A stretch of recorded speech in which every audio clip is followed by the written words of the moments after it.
Praise the lord. ప్రభువైన యేసుక్రీస్తు వారి పరిశుద్ధ నామములో అందరికీ శుభములు. మన యొక్క లెంట్ బైబిల్ స్టడీలో భాగంగా ఈరోజు మనం ధ్యానించే వాక్యం ఏంటంటే సంఖ్యాకాండంలో యేసుక్రీస్తు వారి యొక్క 4 షాడోస్, ప్రభువారు యేసుక్రీస్తు ప్రభువారు చేసే పరిచర్యకు ముందుగానే పాత నిబంధన గ్రంథంలో ఉన్న ఛాయలను మనం ధ్యానించుకుంటున్నాం. మరి ఈ సంఖ్యాకాండంలో ఏం మనం ఏ 4 shadows, footprints of Jesus Christ or 4 shadows of Jesus Christ ఏం మనకు కనబడతాయి? ఆ ఛాయ ప్రభు యొక్క చేసే కొత్త నిబంధన గ్రంథంలో చేసే పరిచర్యలకు వాటి యొక్క చిహ్నాలు కొన్ని సంఖ్యాకాండంలో ఏమన్నా మనం చూడగలమా? ఆల్రెడీ మనం ఆదికాండం, నిర్గమాకాండం, లేవీకాండంలో మనం చూసాం.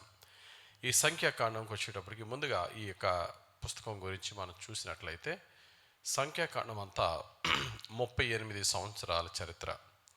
ఏంటి 38 సంవత్సరాల చరిత్ర అంటే, ఐగుప్తు దేశం నుండి కానాను దేశానికి ఇశ్రాయేలీలు 40 సంవత్సరాల ప్రయాణం మనకు తెలుసు.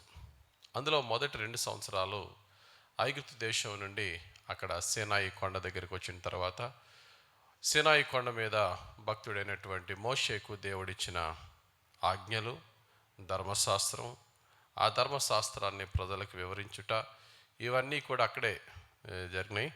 అయితే సీనాయి కొండ దగ్గర నుండి మరి కానానికి వెళ్ళే దారి ప్రయాణం అంతా 38 సంవత్సరాల ప్రయాణం. అయితే ఈ 38 సంవత్సరాలు, ముందు ఒక 2 సంవత్సరాలు, 40 సంవత్సరాలు.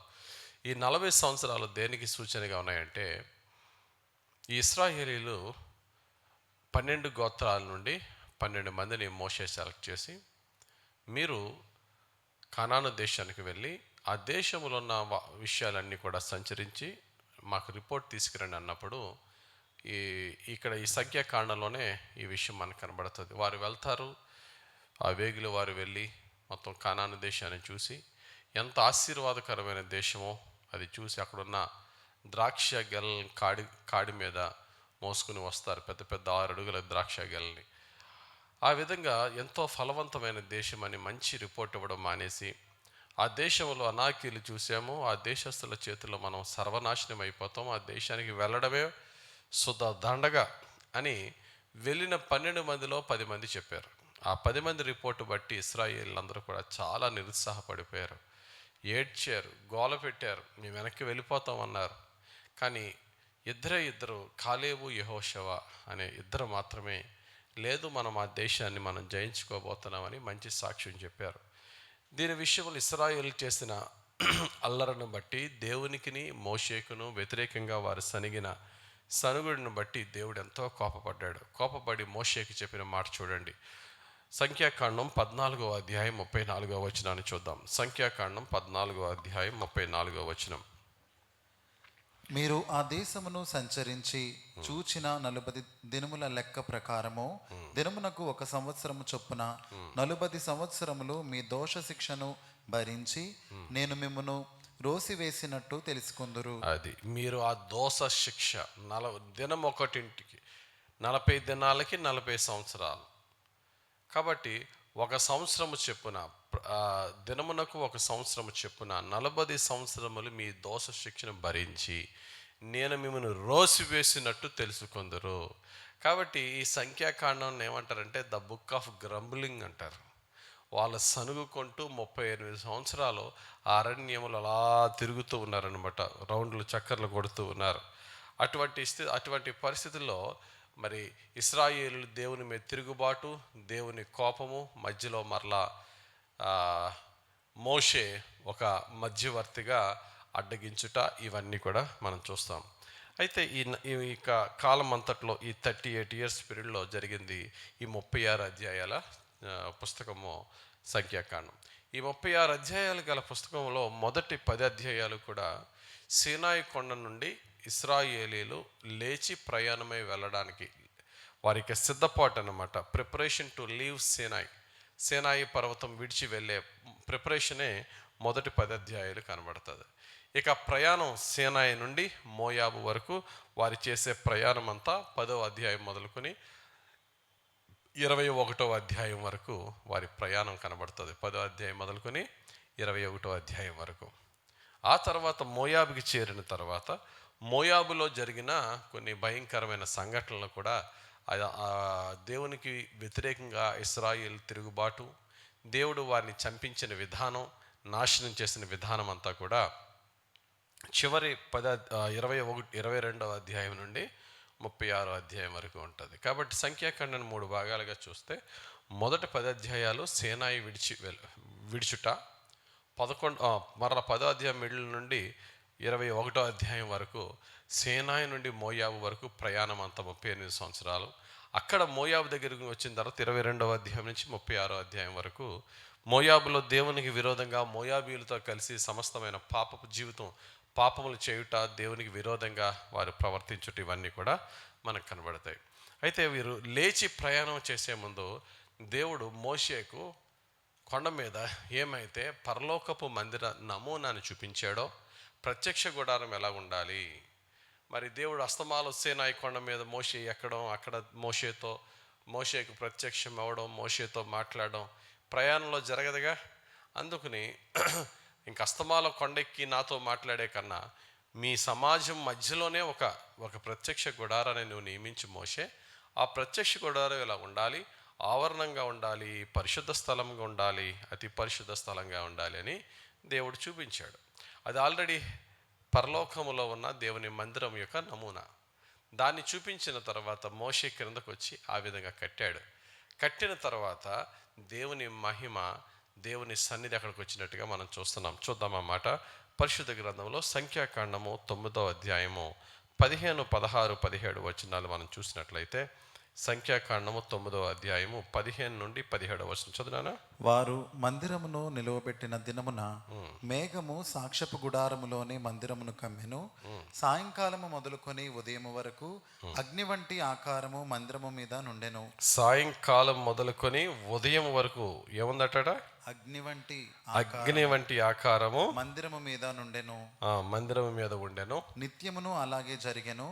మేఘము మందిరమును కమ్మెను. రాత్రి యందు అగ్ని వంటి ఆకారము కనబడెను. ఆ మేఘము గుడారము మీద నుండి పైకెత్తబడినప్పుడు ఇశ్రాయేలీలు ప్రయాణమై సాగిరి. ఆ మేఘము ఎక్కడ నిలిచెనో అక్కడనే ఇశ్రాయేలీలు తమ గుడారములను వేసుకొనిరి. రైట్. ఇక్కడ దేవుని మహిమ ఆ యొక్క గుడారంని కమ్మెను. ఇదే విషయం మనము సొలొమోను దేవాలయం కట్టినప్పుడు కూడా, సొలొమోను మందిరాన్ని ఇనాగ్రేట్ చేసినప్పుడు అతడు మోకరించి మరి చేతులు ఆకాశం వైపు పైకెత్తి తన కిరీటాన్ని కింద పెట్టి మోకరించి ప్రార్థన చేయగా దేవుని మహిమ ఆలయమును కమ్మాను. ఆలయంలో పరిచర్య చేసే లేవీలు కూడా లోపలికి వెళ్ళలేకపోయినంతగా గొప్ప మహిమను కమ్మాను. అయితే ఇక్కడ మోషే గారు ప్రార్థన చేసినప్పుడు దేవుని ప్రత్యక్ష గుడారం మీదకి దేవుని యొక్క మహిమ అక్కడికే ఆగిపోలేదు. వారి ప్రయాణం అంతా కానానికి వెళ్ళేంత వరకు కూడా వారి యొక్క ప్రయాణం అంతట్లో కూడా వారికి తోడుగా ఉంది. యేసుక్రీస్తు వారు ఆయన మహిమ మేఘముగా, ఆయనే ఒక దూతగా వారికి ముందుండి నడిపించారు. యేసయ్య యొక్క మహిమ వారికి తోడుగా ఉన్నది. యేసు ప్రభు వారే ఉదయమున ఒక మేఘస్తంభముగాను, రాత్రి వెలిగిచ్చే ఒక అగ్ని స్తంభముగాను వారికి ఆయన మహిమను, వారిపై ప్రత్యక్షతను వారి మీద ఉంచి వారిని నడిపించారు అనే సత్యాన్ని ఇక్కడ మనం చూడొచ్చు. యేసు ప్రభు వారిని నడిపించే వారి యొక్క లీడర్గా ఉన్నాడు. ఆయన ఒక దూతగా ఉన్నాడు, ఒక సంరక్షకునిగా ఉన్నాడు. ఉండి సమస్త శత్రువుల నుండి, ప్రతి ఒక్క కీడు నుండి వారిని రక్షించి, వారు ఆ యొక్క ప్రత్యక్ష గుడారం మీద మహిమగల మేఘం ఉన్నప్పుడు అక్కడ అందరూ కూడా అక్కడ నిలబడాలి. ఆ మేఘం ఎత్తబడిన తర్వాత ఎవరి టెంట్లు వారు ప్యాక్ చేసుకుని ఆ మేఘం నడిపించే విధంగా వారు నడిచిపోవాలంతే. ఆ విధంగా దేవుడే వారి ముందుండి ఇశ్రాయేలు సైన్యమునకు ఒక చక్కటి పాట ఉంటుంది కదా, ఇశ్రాయేలు సైన్యమునకు ముందు నడచిన దైవమా. ఆ దైవం ఎవరో కదెవరో? యేసయ్యే. యేసయ్య ఆయన యొక్క మహిమ మేఘం వలె వారికి మధ్య నుంటూ వారిని నడిపిస్తూ ఉన్నాడు.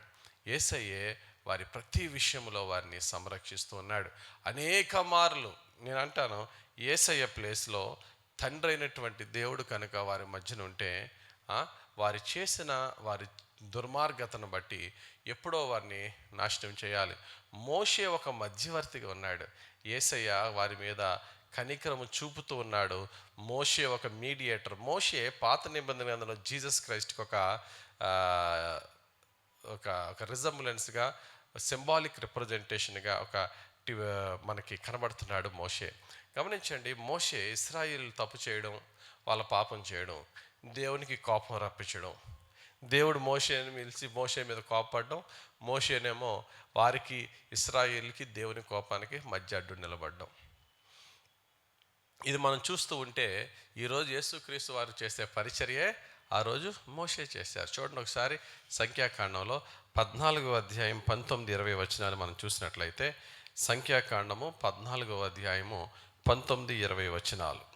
ఐగుప్తులో నుండి వచ్చినది మొదలుకొని ఇదివరకు నీవు ఈ ప్రజల దోషమును పరిహరించి ఉన్నట్లు నీ కృపాతిశయమును బట్టి ఈ ప్రజల దోషమును దయచేసి క్షమించుమని యెహోవాతో చెప్పగా, దయచేసి వీరిని క్షమించు నాయనా, వీరు తప్పు చేశారు, వీరు దుర్మార్గులేనయ్యా, దయచేసి క్షమించు.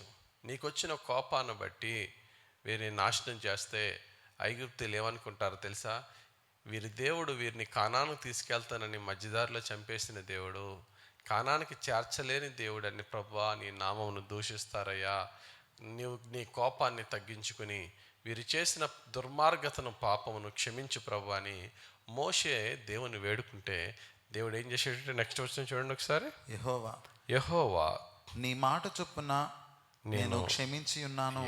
ఈ విధంగా మనం చూసినట్లయితే ఒక మారు రెండు మార్లు కాదండి, అనేక మార్లు మోషే దేవుని కోపానికి అడ్డుపడినట్టుగా మనం చూస్తున్నాం. కీర్తనల గ్రంథములో 106వ కీర్తన తీయండి ఒకసారి. కీర్తనల గ్రంథము 106వ కీర్తన 23వ వచనం కూడా మనం చూసినట్లయితే, కీర్తనల గ్రంథము 106వ కీర్తన 23వ వచనం. అప్పుడు ఆయన, నేను వారిని నశింపజేసేదనెను, అయితే ఆయన వారిని నశింపజేయకుండునట్లు ఆయన కోపము చల్లార్చుటకై ఆయన ఏర్పరచుకొనిన మోషే ఆయన సన్నిధిని నిలిచి అడ్డుపడెను. ఆయన ఏర్పరచుకొనిన మోషే ఆయన సన్నిధిని నిలిచి అడ్డుపడెను. నువ్వు తప్పుకో, ఈ దుర్మార్గులు నాశనం చేస్తా అన్నాడు దేవుడు. మోషే ఏం చేశాడండి? ఆయన సన్నిధిని నిలిచి అడ్డుపడ్డాడు. ప్రభువా వీరిని చంపొద్దయ్యా, వీరిని కరుణించయ్యా అని అడ్డుపడ్డాడు. అలాగే ఎన్ని మార్లు అడ్డుపడ్డాడట చూడండి. 78వ కీర్తన తీయండి ఒకసారి. దేవుడు ఎన్ని మార్లు తన కోపాన్ని వెనక్కి తీసుకున్నాడు. 78వ కీర్తన 38వ వచనం చదువుదాం. కీర్తనల గ్రంథము 78వ కీర్తన 38వ వచనం. అయితే ఆయన వాత్సల్య సంపూర్ణుడై వారిని నశింపజేయక వారి దోషమును పరిహరించువాడు, తన ఉగ్రతను ఏమాత్రమును రేపుకొనక పలుమారు కోపము అణుచుకొనువాడు. పలుమార్లు కోపమును అణుచుకున్నవాడు, ఆయన ఉగ్రతను పలుమార్లు అణుచుకున్నవాడు. మోషే ఒక మధ్యవర్తి అయి ఉన్నాడు. మోషే ఒక మీడియేటర్ అయి ఉన్నాడు. మీడియేటర్ అయి ఉండి వాళ్ళ మీద కోపం రాకుండా దేవుడిని సమాధానపరచువాడై ఉన్నాడు. ఈరోజు యేసు ప్రభు ఏం చేస్తున్నాడండి? యోహాను రాసిన మొదటి పత్రిక తీయండి. యేసు ప్రభు కూడా ఒక ఉత్తరవాదిగా మన కొరకు విజ్ఞాపన చేస్తున్నాడని యోహాను భక్తుడు ఏమన్నాడో చూద్దాం. యోహాను రాసిన మొదటి పత్రిక 2వ అధ్యాయము 1వ వచనం చదువునా. నా చిన్న పిల్లలారా, మీరు పాపము చేయకుండుటకై ఈ సంగతులను మీకు వ్రాయుచున్నాను. ఎవడైనను పాపము చేసిన ఎడల నీతిమంతుడైన యేసుక్రీస్తు అను ఉత్తరవాది తండ్రి యొద్ద మనకున్నాడు. ఎవడైనను ఒకవేళ మీరు పాపం చేయకూడదని నేను ఈ వాక్యాలన్నీ మీకు రాస్తున్నాను.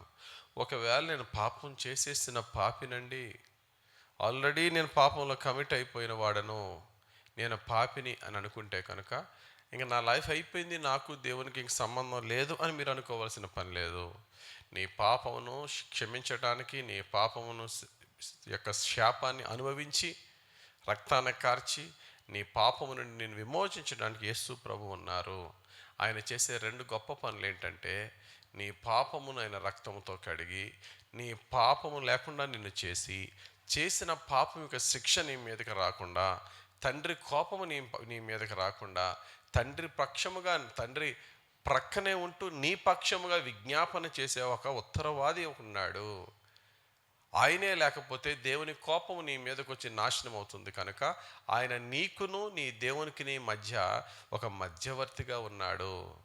దేవునికి మనిషికి మధ్యవర్తి ఒకడే, ఆయన ఎవరండి? యేసుక్రీస్తు. ఈ మధ్యవర్తిత్వం ఇక్కడ నీ గురించి నా గురించి యేసుప్రభు ఏమైతే చేస్తున్నాడో, ఆనాడు మోషే ఒక మధ్యవర్తిగా, యేసుక్రీస్తు యొక్క పరిచర్యకు ఒక ఛాయగా, ఒక ఎగ్జాంపుల్గా మోషే ఉన్నట్టుగా మనం చూస్తున్నాం. ఇలాగా అనేక మార్లు ఇశ్రాయేలీయులు దేవుణ్ణి బహుగా బాధపరిచి దేవుణ్ణి చాలా కోపానికి గురి చేశారు. సో ఇలా వెళ్తూ ఉన్నారు, దారిలో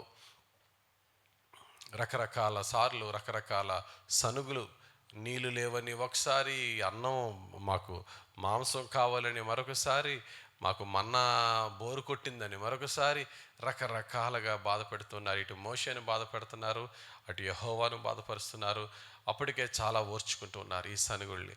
ఒకసారి దేవుడు తన కోపాన్ని ఇంకా వారి మీదకి రప్పించాడు. వ్యభిచారం, మోయాబు స్త్రీలతో వ్యభిచారం ప్రారంభించారు. అది కాకుండా దేవుని మీద సనగడం ప్రారంభించారు. ఒకానొక సందర్భంలో మోషేని కొట్టి చంపేయడానికి రాళ్ళతో మోషేని కొట్టి చంపేయడానికి ట్రై చేశారు. వీరి యొక్క దుర్మార్గతను చూసి దేవుడు ఏం చేశాడండి, తాపకరమైన పాములు పంపేశాడు వాళ్ళ మధ్యలోకి. పాయిజనస్ స్నేక్స్ని పంపేశాడు. ఆ పాములు వెళ్ళి అనేక మందిని చంపాయి. చంపిన తర్వాత వారప్పుడు పరిగెట్టుకుంటూ మోషే దగ్గరికి వచ్చారు. అయ్యో మేము తప్పు చేసామయ్యా. చదవండి అన్నమాట. సంఖ్యాకాండము 21వ అధ్యాయము 7వ వచనం నుండి 9వ వచనం వరకు. సంఖ్యాకాండము 21వ అధ్యాయము 7వ వచనం నుండి చదువునా. కాబట్టి ప్రజలు మోషే యొద్దకు వచ్చి, మేము యెహోవాకును నీకును విరోధముగా మాట్లాడి పాపము చేసితిమి. యెహోవా మా మధ్య నుండి ఈ సర్పములను తొలగించున్నట్లు ఆయనను వేడుకొనుమనిరి. మోషే ప్రజల కొరకు ప్రార్థన చేయగా, మరలా మోషే ఏం చేశాడు, వెంటనే ఇంటర్సీడ్ చేశాడు, మరలా మధ్యవర్తిత్వం చేశాడు. మోషే తన ప్రజల కొరకు ప్రార్థన చేయగా, యెహోవా నీవు తాపకరమైన సర్పం వంటి ప్రతిమను చేయించి స్తంభము మీద పెట్టుము, అప్పుడు కరవబడిన ప్రతివాడును దాని వైపు చూచి బ్రతుకునని మోషేకు సెలవిచ్చెను. కాబట్టి మోషే ఇత్తడి సర్పం ఒకటి చేయించి స్తంభం మీద దానిని పెట్టెను. అప్పుడు సర్పపు కాటు తిన్న ప్రతివాడు ఆ ఇత్తడి సర్పమును నిదానించి చూచినందున బ్రతికెను. సో ఇక్కడ కథ మనకు తెలుసు. వాళ్ళు చేసిన పాపను బట్టి దేవుడు తాపకరమైన సర్పాలను పంపించి అనేక మందిని చంపేశాడు. ఇంకా భయంకరంగా ఆ యొక్క మరణాలు పెరిగిపోతున్న సమయంలో వారు పశ్చాత్తాపడి మోషే దగ్గరికి వస్తే, మోషే దేవునికి విజ్ఞాపన చేస్తే దేవుడు ఏమన్నాడంటే, ఒక పని చేయి, ఒక ఇత్తడి సర్పాన్ని తయారు చేసి వారి మధ్య పెట్టు. ఎవరికైతే పాము కాటుతో చచ్చిపోయే స్థితిలో ఉన్నారో వారిని నిదానించి ఆ సర్పాన్ని చూసినప్పుడు వారు బ్రతికేస్తారు, వారికి స్వస్థత కలుగుతుంది అన్నారు. ఎప్పుడైతే వారు అలా చూసారో వారికి స్వస్థత కలిగింది. స్వస్థత కలిగిన తర్వాత ఎంత ఆశ్చర్యం! మనం ప్రార్థన చేయలేదు, మనం ఆరాధన చేయలేదు, మనం మోకరించలేదు, ఉపవాసం చేయలేదు, కానుకలు ఇవ్వలేదు, జస్ట్ దాని వంక చూస్తేనే మనకు స్వస్థత వచ్చిందంటే మహిమంతా ఆ విగ్రహంలోనే ఉంది. స్వస్థపరిచే మహిమ, గొప్ప మహిమ ఈ విగ్రహమే అంత దేవుడు అని చెప్పి ఆ యొక్క విగ్రహం, దేవుడు పెట్టిన ఆ యొక్క బ్రాంజ్ సర్పెంట్ ఏమైపోయింది, వాళ్ళకి దేవతగా మారిపోయింది.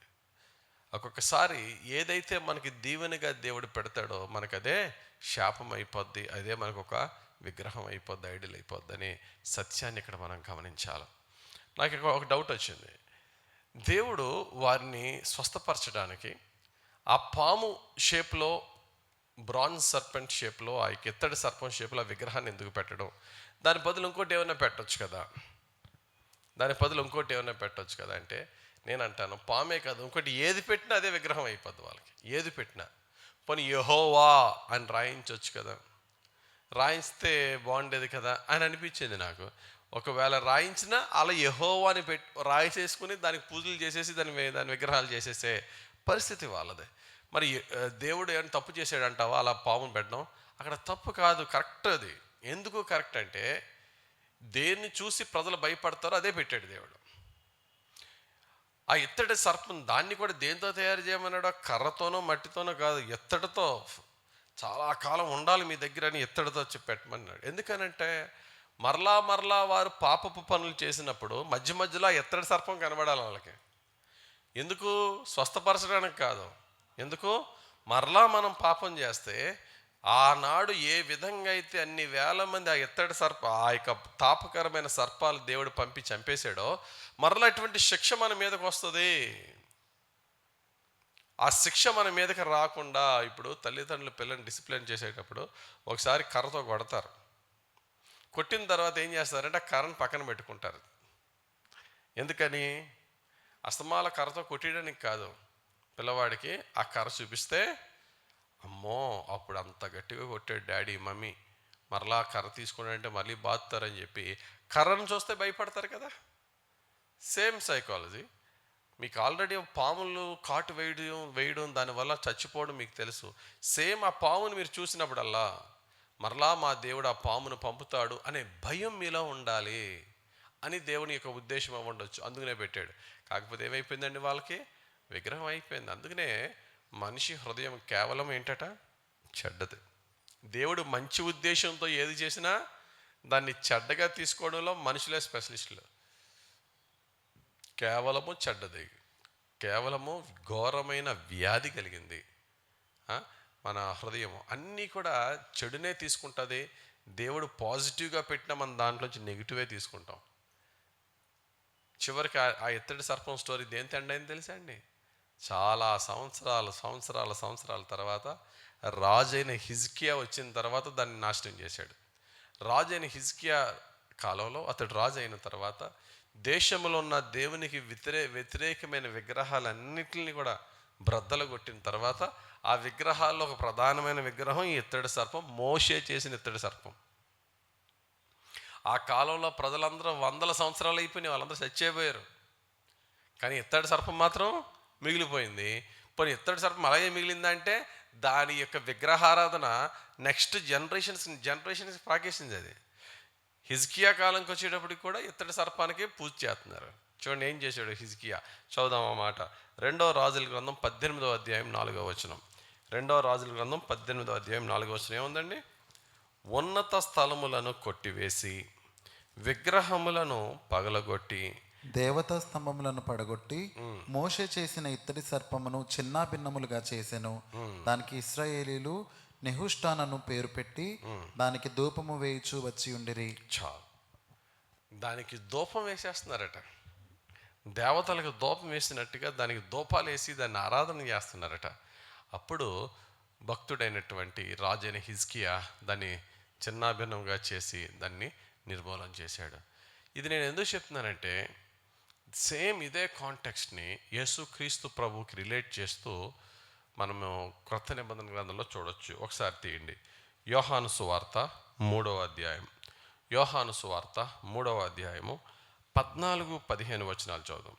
యోహాను సువార్త 3వ అధ్యాయము 14-15 వచనాలు చదువునా. అరణ్యములో మోషే సర్పమును ఎలాగూ ఎత్తెనో అలాగే విశ్వసించు ప్రతివాడును నశింపక ఆయన ద్వారా నిత్య జీవము పొందినట్లు మనుష్య కుమారుడు ఎత్తబడవలెను.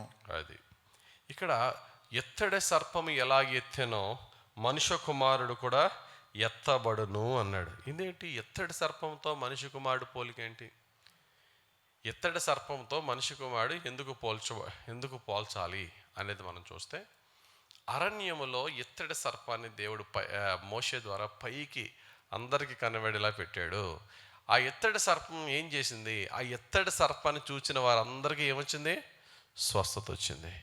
నేను కూడా ఎత్తబడతాను, మనుషులందరూ కూడా నన్ను చూసి నా గురించి విని నా సత్యాన్ని తెలిసి నేను ఎత్తబడిన విషయం తెలుసుకుని అందరూ ఏమవుతారండి? రక్షింపబడతారు. అందుకని యేసు ప్రభు అన్న మాట చూడండి, 12వ అధ్యాయంకి వెళ్ళండి. అదే యోహాను సువార్త 12వ అధ్యాయము 32వ వచనం చూద్దాం. యోహాను సువార్త 12వ అధ్యాయము 32వ వచనం మనం చూసినట్లయితే, నేను భూమి మీద నుండి పైకెత్తబడిన ఎడల అందరినీ నా యొద్దకు ఆకర్షించుకొందునని చెప్పాను. అందరినీ నా యొద్దకు ఆకర్షించుకొనిదనని చెప్పాను. ఏ విధంగా ఎత్తడి సర్పం పైకి ఎత్తబడినప్పుడు అందరూ దాన్ని చూసి స్వస్థత పొందారు. యేసు ప్రభు ఏ విధంగా అయితే భూమి మీద తాను చెప్పిన విధంగా మరణించి పునరుద్ధానుడై పైకి ఎత్తబడిన తరువాతే ఆయన శిష్యులు కానీ అపోస్తులు కానీ ఇంకా అందరూ కూడా యేసుక్రీస్తునందు విశ్వాసం ఉంచారు, యేసుక్రీస్తుని వెంబడించారు, యేసుక్రీస్తు కొరకు తమ ప్రాణాలు ఇవ్వడానికి సిద్ధమయ్యారు. ఆయన పునరుద్ధారుడు అయ్యాడు కాబట్టే, ఆయన సమాధి ఖాళీ అయ్యింది కాబట్టే మరణము తర్వాత నిజమైన జీవితం ఉంది, మరణానికి మనం భయపడవలసిన పని లేదని సంతోషంగా యేసుక్రీస్తు కొరకు ప్రాణాలు అర్పించారు. వారు నిత్య జీవానికి, పరలోక రాజ్యానికి చేరారు, మనలను ఆ మార్గంలో నడిపిస్తున్నారు. గమనించండి ప్రియులారా, యేసుక్రీస్తు ప్రభు అరణ్యములను ఆ ఎత్తడి సర్పంతో పోల్చుకోవడానికి కారణం ఏంటంటే, ఆ ఎత్తడి సర్పమును చూచిన వారందరూ కూడా ఏమయ్యారు? స్వస్థత పొందారు. ఆ తర్వాత మరలా చచ్చిపోయారు. కానీ ఈ యేసు ప్రభు, పైకి ఎత్తబడిన యేసు ప్రభు సత్యాన్ని విన్నవారంతా కూడా విశ్వాసములో బలపడ్డారు.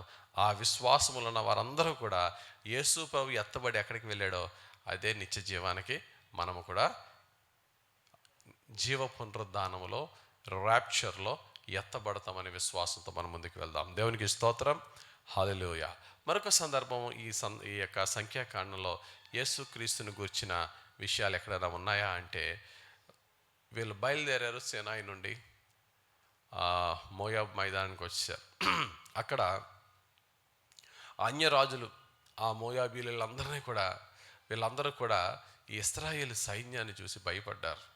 భయపడి ఎలాగన్నా వీళ్ళని నాశనం చేయాలంటే వీళ్ళ వెనకాతల దైవశక్తి ఉన్నదని తెలుసుకుని, ఆ రోజుల్లో ఒక గొప్ప ఫేమస్ ప్రవక్త అయినటువంటి బిలాము అనే ప్రవక్తను తెచ్చుకున్నాడు రాజైన బాలాకు. బిలాము బాలాకు స్టోరీ మనకి సంఖ్యాకాండంలో కనబడుతుంది. ఈ స్టోరీలో యేసుక్రీస్తుని గురించిన అద్భుతమైన సత్యం, ఇంకా యేసు ప్రభు వారు ఒక 1500 సంవత్సరాలకి పుడతారనగా ముందుగానే భక్తుడైనటువంటి ప్రవక్త అయినటువంటి బిలాము ద్వారా దేవుడు ఏం చెప్పారో చూద్దాం. మనం సంఖ్యాకాండానికి వెళ్దాం. సంఖ్యాకాండం 24వ అధ్యాయము 17, 18, 19 వచనాలు చదువుదాం. ఆయనను చూచుచున్నాను గాని ప్రస్తుతమునున్నట్టు కాదు, ఆయనను చూచున్నాను గాని సమీపముననున్నట్టు కాదు. నక్షత్రము యాకోబులో ఉదయించును, రాజదండము ఇశ్రాయేలులో నుండి లేచును, అది మోయాబు ప్రాంతములను కొట్టును, కలహవీరులనందరినీ నాశనము చేయును. ఏదోమును సెయీరును ఇశ్రాయేలుకు శత్రువులు, వారు స్వాధీనపరచబడుదురు. ఇశ్రాయేలు పరాక్రమముందును, యాకోబు సంతానమున ఏలిక పుట్టును, అతడు పట్టణంలోని శేషమును నశింపచేయును. చాలు. ఇక్కడ ఎప్పుడో యేసు ప్రభు వారు ఇంకా పుట్టకముందు 1400-1500 సంవత్సరాల క్రితం సుమారుగా భక్తుడైనటువంటి బిలాము ప్రవచనం ఇది ధర్మశాస్త్రంలో మోషే గారు పెంటట్యూక్లో రాశారు. ఈ యొక్క ప్రవచనం ఎంత ఫేమస్ అయిందంటే, ఈ ప్రవచనంలో యాకోబు ఈ ప్రవచనంలో ఉన్న ఇశ్రాయేలులో ఒక నక్షత్రం ఉదయించును, ద జాకబ్ స్టార్. చదవండి అన్నమాట.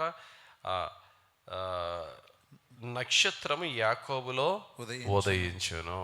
నక్షత్రము యాకోబులో ఉదయించును అనే మాటకి ఎక్కడ కూడా ఈ 1500 సంవత్సరాల్లో ఎక్కడ ఎవరికి కూడా మీనింగ్ తెలియలేదు. ఏంటి నక్షత్రం యాకోబులో ఉదయించునేటి? రాజదండం ఇశ్రాయేలులో నుండి లేచును. ఈ సర్వ ప్రపంచాన్ని ఏలబోయే రాజు. ఇప్పటి వరకు ప్రపంచాన్ని ఏలాలి అని అనుకున్న రాజులు చాలామంది ఉన్నారు, కానీ ప్రపంచంలో అన్ని దేశాల్లో ఏ రాజు కూడా ఏలలేదు. మనకి బాగా ఫేమస్ అయినటువంటి చక్రవర్తి అలెగ్జాండర్ ద గ్రేట్ తీసుకోండి, లేక జూలియస్ సీజర్ తీసుకోండి, నెపోలియన్ తీసుకోండి, వీళ్ళందరూ కూడా ఆశ అయితే ఉంది. హిట్లర్ని తీసుకోండి, ప్రపంచం అంతట్లో సూపర్ పవర్గా ఉండాలి, ప్రపంచాన్ని ఏలాలి అని ఆశించారు, కానీ వారు చేయలేకపోయారు. కానీ ఇశ్రాయేలీలో యాకోబులో ఒక నక్షత్రం ఉదయించను, రాజదండము వస్తుంది. ఆ రాజదండం ఎలాగట? యాకోబు సంతానమున ఏలిక పుట్టును వస్తుంది. ఆయన ఈ లోకాన్ని ఏలబోయేవాడు, రాజులకు రాజుగా, ప్రభువులకు ప్రభువుగా రాబోతున్నాడనే సత్యాన్ని ఇక్కడ సంఖ్యాకాండంలో ప్రవచించడం జరిగింది. అందుకని యేసుక్రీస్తు వారు పుట్టిన వెంటనే ఎక్కడో తూర్పు దేశపు జ్ఞానులు వచ్చి హేరోదుని అడిగిన ప్రశ్నే ఇది. చదవండి, మత్తయి సువార్త 2వ అధ్యాయము మొదటి 2 వచనాలు మనం చూసినట్లయితే, మత్తయి సువార్త 2వ అధ్యాయము మొదటి 2 వచనాల్లో, రాజైన హేరోదు దినములయందు యూదయ దేశపు బెత్లెహేములో యేసు పుట్టిన పిమ్మట ఇదిగో తూర్పు దేశపు జ్ఞానులు యెరూషలేమునకు వచ్చి యూదుల రాజుగా పుట్టినవాడెక్కడనున్నాడు? తూర్పు దిక్కున మేము ఆయన నక్షత్రము చూచి ఆయనను పూజింపవచ్చితిమని చెప్పిరి. రైట్. ఇక్కడ మనం చూసినట్లయితే క్లియర్గా ఆ యొక్క నక్షత్రం గురించి అడుగుతున్నారు. యూదుల రాజుగా పుట్టినవాడు ఎక్కడున్నాడు? తూర్పు దిక్కున మేము ఆయన నక్షత్రము చూచి.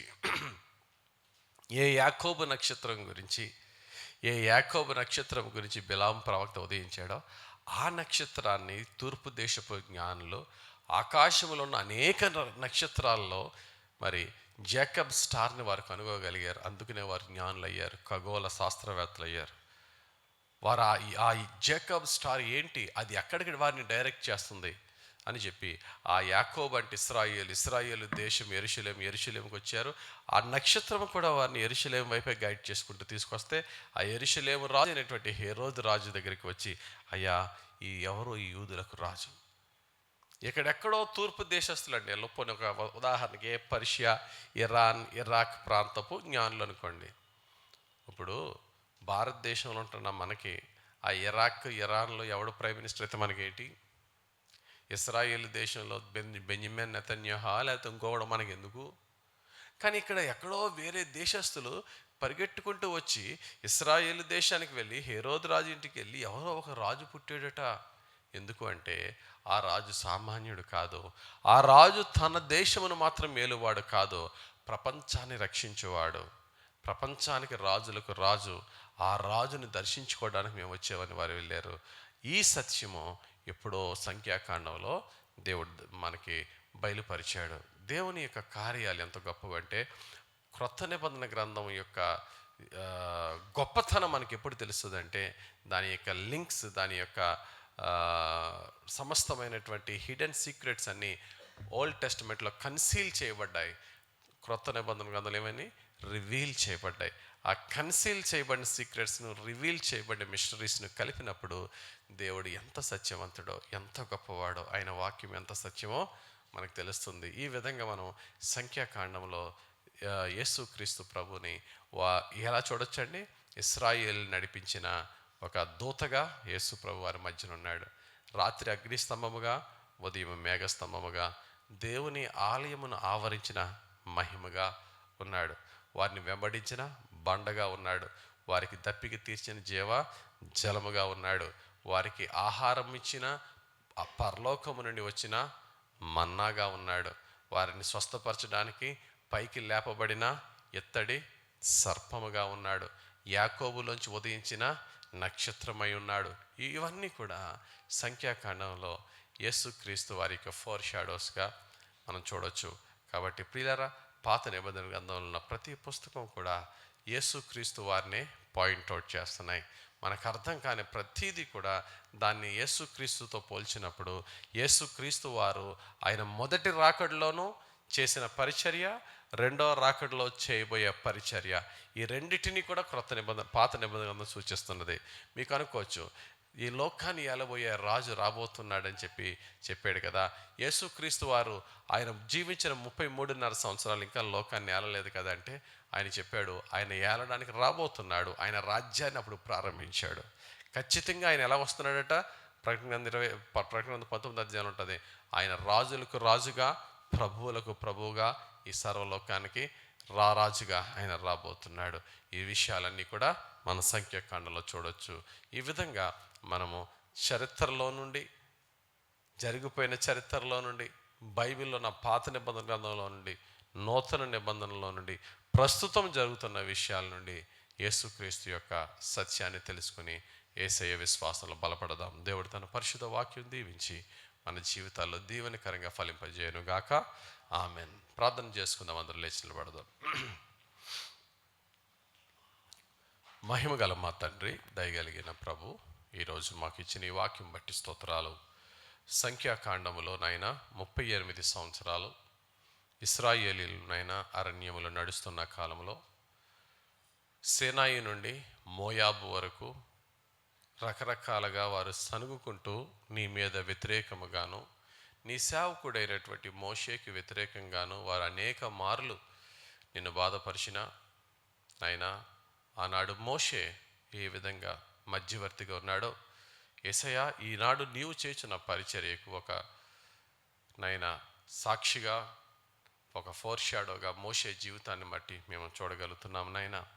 ఈ రోజునైనా మేము కూడా ఆనాడు ఇశ్రాయేలీయులు అంత దుర్మార్గులుగా ఉన్నారని మేము చెప్పుకుంటున్నాం, కానీ ఈరోజు కూడా నీవంతగా శిలువ మీద మా కొరకు బలి అయినప్పటికీ కూడా ఇంకనూ పాపము చేసి తండ్రిని బాధపరుస్తున్న మా జీవితాల కొరకు తండ్రి కుడి పార్శ్వమున ఉండి మా కొరకు విజ్ఞాపన చేయుచున్న మా గొప్ప మధ్యవర్తివైన మా యేసుక్రీస్తు ప్రభువా, నీ పాదాలకు వందనాలు చెల్లించుకొనిచున్నామయ్యా.